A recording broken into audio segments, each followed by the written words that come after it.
ସୁଭଦ୍ରା ଯୋଜନାରେ ଆପଣ ପଇସା ପାଇନାହାନ୍ତି କି? ଏବେ ସରକାର ଫାଷ୍ଟ ଫେଜ୍‌ର ତୃତୀୟ ଇନଷ୍ଟଲମେଣ୍ଟ ଦେବା ପାଇଁ ଯାଉଛନ୍ତି। ଆପଣ ଜାଣନ୍ତୁ ଆପଣ ଯୋଗ୍ୟ ଅଛନ୍ତି ନା ନାହିଁ। ଯଦି ଯୋଗ୍ୟ ଥାଇକି ବି ମଧ୍ୟ ପଇସା ପାଇପାରିନାହାନ୍ତି ତାର କାରଣ କ'ଣ ହେଇପାରେ?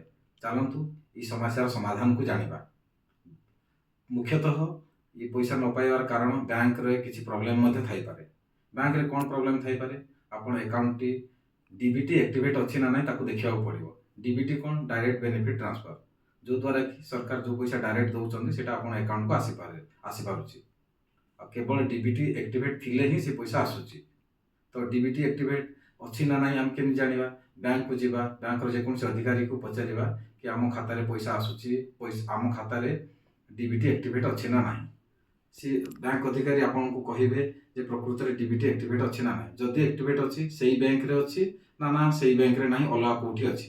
ଯଦି ସେଇ ବ୍ୟାଙ୍କରେ ଅଛି ଡିବିଟି ଆକ୍ଟିଭେଟ୍ ତ ଠିକ୍ କଥା, ଆପଣ ଆକାଉଣ୍ଟ ଠିକ୍ ସୁରକ୍ଷିତ ଅଛି। ଯଦି ସେଇ ବ୍ୟାଙ୍କରେ ଡିବିଟି ଆକ୍ଟିଭେଟ୍ ନାହିଁ ତାହେଲେ କେଉଁଠି ଅଛି ଆମେ ପଚାରିବା, ସେ କହିଦେଇପାରିବେ। କାରଣ ସେଠି ସେମିତି ଅପସନ୍ ଅଛି, ସେ ଜାଣିପାରିବେ ଯେ ଆପଣ ଡିବିଟିଟା କେଉଁ ବ୍ୟାଙ୍କରେ ଆକ୍ଟିଭ୍ ଅଛି। ଯେଉଁ ବ୍ୟାଙ୍କରେ ଆକ୍ଟିଭ୍ ଅଛି ଆପଣ ଟିକେ ତାକୁ ତର୍ଜମା କରନ୍ତୁ, ସେ ବ୍ୟାଙ୍କ ଖାତା ଆପଣ ଦେଣନେଣ କରୁଛନ୍ତି ନା ନାହିଁ। ଯଦି ଦେଣନେଣ କରୁନାହାନ୍ତି ତାହେଲେ ସେ ଆକାଉଣ୍ଟଟି ଟେମ୍ପୋରାରିଲି ବନ୍ଦ ବି ହେଇଥାଇପାରେ, ଯୋଉଦ୍ୱାରା କି ପଇସା ଆସିବାରେ ଅସୁବିଧା ହେଉଛି। ତେଣୁ ଆମେ ତାକୁ କ'ଣ କରିବା? ଯଦି ସେଇ ବ୍ୟାଙ୍କରେ ତାକୁ ଆକ୍ଟିଭେଟ୍ କରିବା ପାଇଁ ଚାହିଁବା ତାଙ୍କୁ ଆମେ କହିବା ଯେ ସେଇ ବ୍ୟାଙ୍କର ଡିବିଟିକୁ କାଟିକି ଆମକୁ ଏଇ ବ୍ୟାଙ୍କରେ ଯେଉଁ ବ୍ୟାଙ୍କରେ ଆପଣଙ୍କ ଖାତା ଅଛି ସେଇ ବ୍ୟାଙ୍କରେ ଆକ୍ଟିଭେଟ୍ କରିଦିଅନ୍ତୁ। ଆଉ ସେଇଟା ସେ କରିବେ। ସେଇଟା କରିବା ପାଇଁ ମୁଖ୍ୟତଃ କ'ଣ ଜିନିଷ ଦରକାର ହେଉଛି ନା ଆପଣ ଦେଖିବେ କି ଆପଣ ଆଧାର କାର୍ଡ଼ରେ ମୋବାଇଲ ନମ୍ବର ଲିଙ୍କ୍ ଅଛି ନା ନାହିଁ। ସେମାନେ ଆପଣଙ୍କୁ ଫାଷ୍ଟ ସେଇଟା ପଚାରିବେ। ଯଦି ଲିଙ୍କ୍ ଅଛି ସେ ଓଟିପି ଥ୍ରୋରେ ହେଉଛି। ଯଦି ଲିଙ୍କ୍ ନାହିଁ ସେମାନେ କହୁଛନ୍ତି କ'ଣ ଆଧାର କାର୍ଡ଼ରେ ମୋବାଇଲ ନମ୍ବର ଲିଙ୍କ୍ କରନ୍ତୁ, କିନ୍ତୁ ସେଇଟା ବାଧ୍ୟ ନୁହେଁ। ଆପଣ ତାକୁ କରିବା ପାଇଁ ଚାହିଁବେ ଯଦି କ'ଣ କରିବେ? ବାୟୋମେଟ୍ରିକ୍ ଥ୍ରୋରେ ବି କରିପାରିବେ। ଆପଣ ତାକୁ କୁହନ୍ତୁ ଯେ ମୋ ଆକ୍ଟିଭେଟ୍ ନଥିଲେ କ'ଣ ହେଲା ମୋବାଇଲ ନମ୍ବର, ମୋତେ ବାୟୋମେଟ୍ରିକ୍ ଥ୍ରୋରେ କରିବାର ଅଛି। ତ ବାୟୋମେଟ୍ରିକ୍ ଥ୍ରୋରେ ବି ଆପଣ ଡିବିଟି ଆକ୍ଟିଭେଟ୍ ହେଇଯିବ। ଡିବିଟି ଆକ୍ଟିଭେଟ୍ ହେଇଗଲା ମାନେ ଆପଣଙ୍କ 90% କାମ ଓଭର ହେଇଗଲା। ଆଉ ସବୁବେଳେ ଖାତାକୁ ଚାଲୁ କଣ୍ଡିସନରେ ରଖିଥିବେ। କେବେ ବି ଖାତାକୁ ମାନେ 2 ମାସରୁ ଅଧିକ କୌଣସି ଟ୍ରାଞ୍ଜାକ୍ସନ୍ ନ କରିକି ଛାଡ଼ିବେନି। ସେମିତିରେ ଖାତାଟି କ'ଣ ହୁଏ ନା ବେଳେବେଳେ ଇନ୍ଆକ୍ଟିଭ୍ ହେଇଯାଏ। ଇନ୍ଆକ୍ଟିଭ୍ ହେଲେ ବି କୌଣସି ସରକାରୀ ସେବାରୁ ବି ଆପଣ ବଞ୍ଚିତ ହୋଇପାରନ୍ତି। ତେଣୁ ଆପଣ ତାକୁ ଧ୍ୟାନ ଦେବେ, ସବୁବେଳେ ଖାତାକୁ ଦେଣନେଣ କରୁଥିବେ। ଆଟଲିଷ୍ଟ ମାସକୁ ଥରେ ଅଧେ ଉଠାଣ କିମ୍ବା ଜମା କିଛି ଗୋଟେ ଆପଣ କରିବାକୁ ପଡ଼ିବ। ଇଏ ହେଲା ଆପଣଙ୍କ ପ୍ରାଇମେରୀ କାମ। ଏବେ କ'ଣ ଶୁଣାଯାଉଛି ଯେ ଗଭର୍ଣ୍ଣମେଣ୍ଟ କହୁଛନ୍ତି ଯେ ଆପଣଙ୍କ ପଇସା ସିବିଡିସି ୱାଲେଟ୍ ଥ୍ରୋରେ ଆପଣ ପାଇବେ। ସେଇଟା ସରକାର ଦେଇ ବି ପାରନ୍ତି ନ ଦେଇ ବି ପାରନ୍ତି। ଯଦି ସେ ସିବିଡିସି ୱାଲେଟ୍‌ରେ ଆସିବ, ସିବିଡିସି କ'ଣ ଆମକୁ ଜାଣିବାକୁ ପଡ଼ିବ। ସେଇଟା କ'ଣ କରିବା ପାଇଁ ଆମକୁ ପଡ଼ିବ ସେଇଟା ବି ଆମକୁ ଦେଖିବାକୁ ପଡ଼ିବ। ସିବିଡିସି କ'ଣ? ସିବିଡିସି ହେଲା ସେଣ୍ଟ୍ରାଲ ବ୍ୟାଙ୍କ ଡିଜିଟାଲ କରେନ୍ସି, ଯୋଉଟାକି ଡିଜିଟାଲ ରୁପି ଆମେ କହୁଛେ। ସେଇଟା ବିଷୟରେ ମୁଁ ଡିଟେଲ୍ସ ଭିଡ଼ିଓ ଆପଣଙ୍କୁ ଦେବି। ବର୍ତ୍ତମାନ ସେଇଟା ଆପଣ ଡିଟେଲ୍ସ ଜାଣିବାର କୌଣସି ଆବଶ୍ୟକତା ନାହିଁ। ଆପଣମାନେ ଏତିକି ଧ୍ୟାନ ଦିଅନ୍ତୁ ଯେ ସିବିଡିସି ୱାଲେଟ୍‌କୁ ଆପଣଙ୍କୁ କେମିତି ଆକ୍ଟିଭେଟ୍ କରିବେ ଆଉ ସେଇଟା କ'ଣ ଟିକେ ଆପଣଙ୍କୁ ସମ୍ୟକ ଧାରଣା ରହିବା ଦରକାର। ଆପଣ ସିମ୍ପଲ୍ କ'ଣ କରିବେ? ଗୁଗୁଲକୁ ଯିବେ। ଗୁଗୁଲରେ ଯାଇକି ଆପଣ କ'ଣ କରିବେ ନା ପ୍ରଥମେ ଆପଣ ସିବିଡିସି ମାରିବେ, ସ୍ପେସ୍ ଦେବେ। ଯେକୌଣସି ବ୍ୟାଙ୍କରେ ଆପଣ ଆକାଉଣ୍ଟ ନମ୍ବର ଅଛି ସେଇ ବ୍ୟାଙ୍କ ନାଁଟି ତାପରେ ଦେବେ।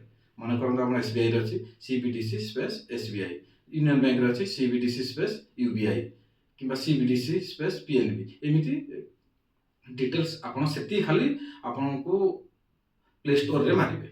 ପ୍ଲେ ଷ୍ଟୋରରେ ସର୍ଚ୍ଚ କଲେ କ'ଣ ହେବ? ତାର ସେଇ ବ୍ୟାଙ୍କର ପର୍ଟିକୁଲାର ସିବିଡିସି ଆପ୍‌ଟି ଆପଣ ପାଇପାରିବେ। ତାକୁ ଆପଣଙ୍କୁ ମୋବାଇଲରେ ଇନଷ୍ଟଲ୍ କରିବାକୁ ପଡ଼ିବ। ଇନଷ୍ଟଲ୍ କରିବା ପାଇଁ ଆପଣଙ୍କୁ ସେ କ'ଣ ମାଗିବ? ଆପଣଙ୍କର ଡେବିଟ୍ କାର୍ଡ଼ ମାଗିବ ଆଉ ଡେବିଟ୍ କାର୍ଡ଼ର ଏକ୍ସପାୟରି ଡେଟ୍। ଏତିକି ଦେଲେ ସେ ସିବିଡିସି ୱାଲେଟ୍‌ଟି ଆପଣଙ୍କର ଆକ୍ଟିଭେଟ୍ ହେଇଯିବ।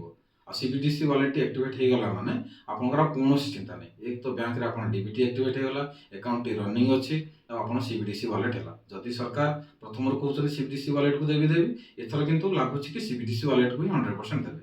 ଯଦି ଦିଅନ୍ତି ସିବିଡିସି ୱାଲେଟ୍‌କୁ ଆସିବ, ଯଦି ନାହିଁ ଆପଣଙ୍କର ବ୍ୟାଙ୍କ ଆକାଉଣ୍ଟକୁ ଆସିବ। ଆଉ ସିବିଡିସି ୱାଲେଟ୍‌କୁ ଆସିଲେ ବି ସେଇଟା କ'ଣ କେମିତି ମୁଁ ତ ଡିଟେଲ୍ସ ନେକ୍ସଟ ଭିଡ଼ିଓରେ କହିବି, କିନ୍ତୁ କୌଣସି ଆପଣଙ୍କର ଅସୁବିଧା ହେବନି। ସେ ପଇସାକୁ ଆପଣ ଡାଇରେକ୍ଟ ବ୍ୟାଙ୍କ ଖାତାକୁ ଟ୍ରାନ୍ସଫର କରିଦେଇପାରିବେ ସିମ୍ପଲ୍ ଗୋଟିଏ କ୍ଲିକ୍ କରିକି। ରିଡିମ୍ ଅପସନ୍ ଅଛି, ରିଡିମ୍ କରିଦେଲେ ସେ ପଇସା ସିବିଡିସି ୱାଲେଟ୍‌ରୁ ବ୍ୟାଙ୍କ ଆକାଉଣ୍ଟକୁ ପଳେଇ ଆସିବ। ତେଣୁ ସେଇଟା ମଧ୍ୟ କୌଣସି ପାଇବାରେ କୌଣସି ଅସୁବିଧା ହେବ ନାହିଁ। ଆପଣ କ'ଣ କରିବେ? ପ୍ରଥମେ ସୁଭଦ୍ରା ଯୋଜନାରେ ଆଗ ପୋର୍ଟାଲକୁ ଯାଇ ଆପ୍ଲାଏ କରିଦିଅନ୍ତୁ। ଆପ୍ଲାଏ ହେଇଗଲା ପରେ ଆପଣ ତାକୁ ତୁରନ୍ତ ବ୍ୟାଙ୍କକୁ ଆସନ୍ତୁ। ବ୍ୟାଙ୍କରେ ଦେଖନ୍ତୁ ଯେ ଆପଣଙ୍କର ଡିବିଟି ଆକ୍ଟିଭେଟ୍ ଅଛି ନା ନାହିଁ। ଯଦି ଡିବିଟି ଆକ୍ଟିଭେଟ୍ ନାହିଁ, ଡିବିଟି ଆକ୍ଟିଭେଟ୍ କରନ୍ତୁ। ଯଦି କହିବେ ଡିବିଟି ଆକ୍ଟିଭେଟ୍ ଅଛି ଆଉ ଯୋଉଟାକି ଅଦର ବ୍ୟାଙ୍କରେ ଅଛି ବୋଲି ଭାବୁଛନ୍ତି ଆପଣ, ସେଇ ବ୍ୟାଙ୍କ ସହିତ ଦେଣନେଣ ହେଉନି, ସେଇ ବ୍ୟାଙ୍କ ଯେଉଁ ବ୍ୟାଙ୍କରେ ଖାତା ଅଛି ସେଇ ବ୍ୟାଙ୍କର ରେ ହିଁ ଆପଣ କାଟି ପାରିବେ पुराना डीबीटी को आ सेठी आपण लिंक कर दे पारे सेटा हला प्राइमरी काम। आ सीबीडीसी वॉलेट को जदि आपण पर्सनली किसी भाबुचंदी करि पारि न करि पारि से बैंक रे पचारंतु तांकर गोटे कंसेंट फॉर्म अछि से कंसेंट फॉर्म देबे कंसेंट फॉर्म थ्रू आपण कोन करिवे ना से माने आपण सीबीडीसी वॉलेट एक्टिवेट करिवे। आ सीबीडीसी वॉलेट को एक्टिवेट करिया पर आपण डेबिट कार्ड टी दरकार होछि तेणु एति जिंस रेडी करिक रखंतु खूब जल्दी आपण सुभद्रा योजना रे पाइबे। थैंक यू आज आज में एति वीडियो पई आ जदि आपण भल लागला ताले चैनल टी को लाइक और सब्सक्राइब करिवे एति मोर कथा। Thank you.